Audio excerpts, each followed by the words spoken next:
सोचो, आप एक ऐसा काम कर रहे हैं जिसके लिए आपको दिन का 9 लाख रुपए मिल रहे हैं। हाँ, दिन का 9 लाख, महीने का 2.5 करोड़ से भी ज्यादा और साल के पूरे 33 करोड़ रुपए।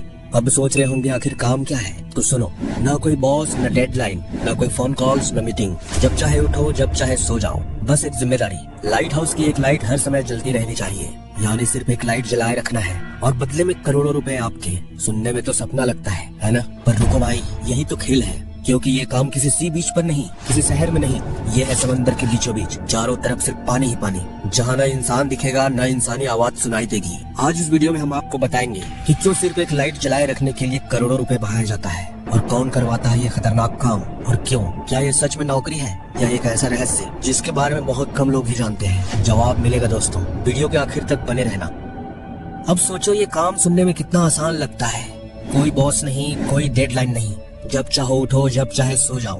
काम का कोई दबाव नहीं, न फोन कॉल्स, न मीटिंग्स, बस एक जिम्मेदारी। ऊपर लगी लाइट हर समय जलनी चाहिए। यही वो रोशनी है जो समुद्र में जहाजों को रास्ता दिखाती है। अगर ये बुझ गई तो जहाज टकराएंगे और कई जिंदगियां खत्म हो जाएंगी। और इसके बदले आपको मिलेगा सालाना 33 करोड़, मतलब हर महीने 2 करोड़ से भी ज्यादा। सुनकर लगेगा ये तो जिंदगी का सबसे बड़ा ऑफर है, लेकिन भाई असली कहानी वहीं से शुरू होती है जहाँ ये सपना टूट जाता है। क्योंकि ये लाइट हाउस किसी बीच पर नहीं, किसी शहर के किनारे नहीं, ये खड़े हैं समंदर के बिल्कुल बीचों बीच। चारों तरफ पानी, जहाँ तक नजर जाए। कई किलोमीटर तक इंसानों का नामो निशान नहीं, बस लहरों का शोर और हवाओं की चीख। शुरुआत में आपको लगेगा ये तो आजादी है, कोई रोक टोक नहीं, पूरा समय आपका अपना। लेकिन हफ्तों बाद यही खामोशी आपके लिए जहरीली हो जाती है। कोई इंसान नहीं, कोई आवाज नहीं, सिर्फ आप और ये सन्नाटा जो दिमाग को तोड़ने लगता है। और ये तो बस शुरुआत है। असली डर तब शुरू होता है जब मौसम का रंग बदलता है, क्योंकि ये जगह तूफानों के लिए मशहूर है।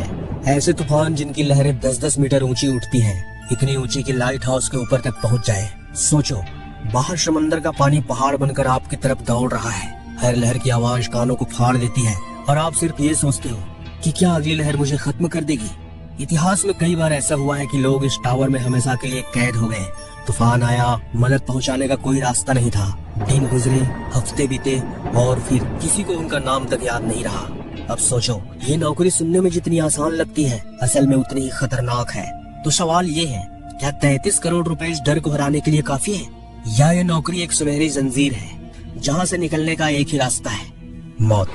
अगर ये सब जानने के बाद भी आपके दिमाग में ये ख्याल है कि भाई मैं तो ये नौकरी कर ही लूंगा, तो रुक जाओ भाई, क्योंकि अब हम आपको बताएंगे कि ये लाइट हाउस क्यों बनाए गए थे और क्यों इनकी रोशनी का जलना इतना जरूरी है।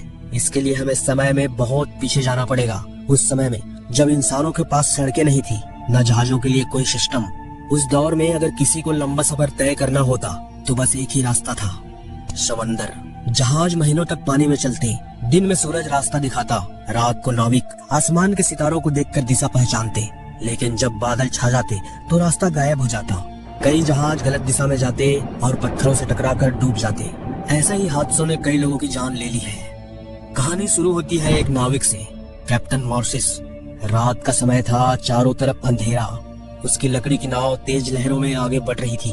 पानी के नीचे बड़ी बड़ी चट्टानें थीं जो दिखाई नहीं दे रही थीं। नाव चट्टानों से टकरा जाती है और समंदर की लहरों के द्वारा सब डुबो दिया जाता है। लेकिन कैप्टन किसी तरह बच गया। लेकिन उस हादसे ने उसे सोचने पर मजबूर कर दिया, क्यों न एक ऐसा सिस्टम बनाया जाए जिससे खतरे का अंदाजा पहले ही लगाया जा सके। यहीं से लाइट हाउस का आइडिया आया और इसे हकीकत बनाया मिस्र के शहर एलेक्जेंड्रिया ने। वो शहर उस समय कारोबार का बड़ा केंद्र था। दूर दूर से जहाज वहाँ आते, लेकिन वहाँ का समुद्री पानी बहुत खतरनाक था। जहाँ पत्थर इतने बड़े थे कि जहाज उससे टकराकर डूब जाते थे। राजा पटोलमी ने अपने कारीगरों को बुलाया और कहा, ऐसा टावर बनाओ जो दूर से भी रोशनी दिखाए। कई साल लगे और फिर खड़ा हुआ दुनिया का पहला लाइट हाउस। सफेद पत्थरों से बना, 384 फीट ऊंचा, और ऊपर हर समय जलती रहती थी आग। लकड़ी और तेल की सप्लाई लगातार दी जाती थी ताकि ये रोशनी हमेशा बनी रहे और नाविक सही रास्ते पर चल सके। यहीं से लाइट हाउस पूरी दुनिया में बनने लगे। आज ये सिर्फ किनारों पर नहीं, बल्कि समंदर के बीच में भी खड़े होते हैं। लेकिन अब सवाल ये है, इतनी तकनीक आने के बाद भी क्यों एक इंसान को इन पर तैनात किया जाता है, और क्यों ये नौकरी आज भी मौत से खेलने जैसी है? दरअसल दोस्तों, पुराने जमाने में लाइट हाउस की रोशनी सिर्फ आग से आती थी। ऊपर बड़ी बड़ी आग जलाई जाती थी, जिसके लिए हर समय लकड़ी और तेल पहुंचाना पड़ता था। फिर आया वक्त जब लैंप और कैंडल्स का इस्तेमाल होने लगा। लेकिन असली बदलाव तब आया जब बिजली ने सब कुछ बदल दिया। अब लाइट हाउस में बड़े बल्ब लगे जो मीलों दूर तक रोशनी फैला सकते थे। लेकिन एक बात आज तक नहीं बदली, इन लाइट हाउस को हमेशा जलते रहना चाहिए, क्योंकि अगर ये लाइट बंद हो गई तो समझो समंदर में चल रहे जहाज अंधे हो जाएंगे और एक गलती सैकड़ों जिंदगियों को समुंदर में डुबो सकती है। इसलिए यहाँ मशीनें लगाने के बावजूद इंसान की जरूरत रहती है, क्योंकि मशीन खराब हो सकती है, बल्ब फ्यूज हो सकता है और तूफान आने पर सिस्टम बिगड़ सकता है। ऐसे में वहाँ मौजूद इंसान ही इस रोशनी को बचा सकता है।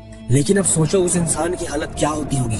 चारों तरफ सिर्फ पानी, ऊपर गरजते आसमान और आप अकेले एक वीरान टावर में। न कोई आवाज, न कोई चेहरा, सिर्फ हवाओं की सरसराहट और लहरों का शोर। दिन में ये नजारा खूबसूरत लगता है, पर जैसे ही सूरज ढलता है ये समंदर बहुत ज्यादा डरावना हो जाता है।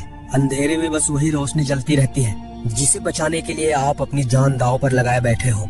अब एक बार सोच कर देखो, रात का समय है, चारों तरफ अंधेरा पसरा हुआ है, फिर अचानक मौसम बदलता है, आसमान में काले बादल छा जाते हैं, तेज हवाएं और समंदर में उठता तूफान।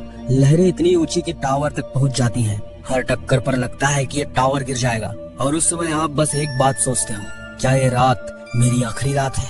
इतिहास गवाह है, कई लोग ऐसे लाइट हाउस में फंसकर कभी जिंदा वापस नहीं आए, क्योंकि यहाँ से निकलने का कोई रास्ता ही नहीं होता। ये नौकरी जितनी सुनने में आसान लगती है, असल में उतनी ही खतरनाक और डरावनी है। लेकिन अब भी सबसे बड़ा सवाल बाकी है कि आखिर कौन देता है इतना पैसा, और क्यों एक लाइट हाउस को जलाए रखने के लिए करोड़ों रुपए खर्च किए जाते हैं? क्या इसके पीछे सिर्फ जहाजों की सुरक्षा है या कोई ऐसा राज छुपा है जिसे दुनिया को आज तक बताया ही नहीं गया? और क्या ये सब हकीकत है या इंटरनेट पर घूमती एक अफवाह?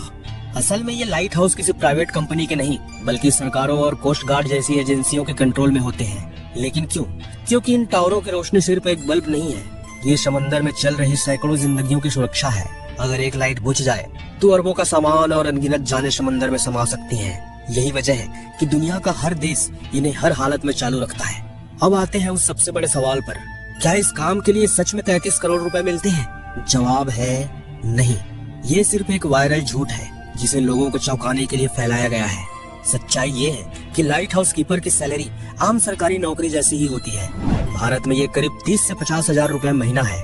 कुछ देशों में ये 1 से 1.5 लाख तक हो सकती है। जी हाँ, जिन लाइट हाउस का लोकेशन बेहद खतरनाक होता है वहाँ थोड़ा ज्यादा पेमेंट किया जाता है, लेकिन करोड़ों में नहीं।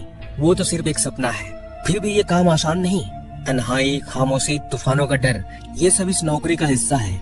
और टेक्नोलॉजी के इस दौर में भी इंसान का वहाँ होना जरूरी है, क्योंकि मशीनें फेल हो सकती हैं, लेकिन अगर रोशनी बुझ गई तो उसके नतीजे जानलेवा हो सकते हैं। तो अब सवाल आपसे, क्या आप वो इंसान बनना चाहेंगे जो समुद्र के बीच खड़े होकर हर तूफान का सामना करे और सिर्फ एक लाइट जलाकर दुनिया को बचाए रखे? अगर आपका जवाब हाँ है तो याद रखिए, करोड़ों रुपए नहीं, लेकिन हिम्मत की कीमत आज भी पैसों से कहीं ज्यादा होती है। अगर आपको ये वीडियो अच्छा लगा तो इसे लाइक करें और नीचे कमेंट में बताएं क्या आप ये नौकरी करना चाहेंगे।